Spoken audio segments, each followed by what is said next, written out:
Hi, everybody. Jared Klein here with Kellett Wealth Advisors.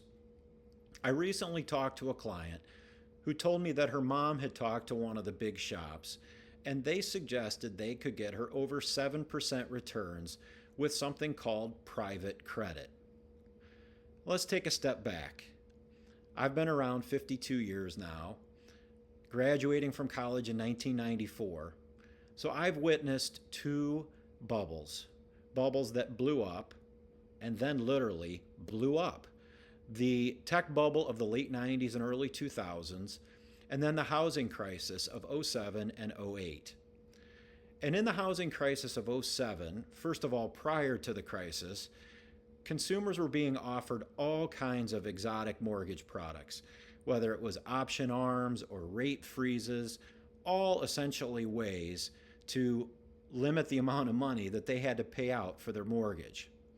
At the same time, the financial industry was taking the end products, if you will, and offering those as mortgage backed securities to investors, promising great returns. Well, as Mark Twain once said, history doesn't repeat, but it rhymes. So color me skeptical that private credit is going to provide amazing returns. Look, the federal government has been around and our republic for almost 250 years. And in those 248 years, the federal government has never defaulted on its loan obligations. So we continue to use treasuries to get the 4.5 to 5.5% that we view as almost guaranteed. If we want to take a little bit more risk, we'll use bond funds that will invest in publicly traded companies and that we have much more transparency to understand the risk that they're taking on.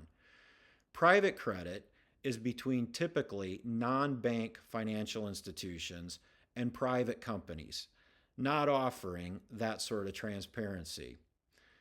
So we'll continue to take the returns we're getting and feel comfortable for our retirees and people that need the income in a very risk averse way.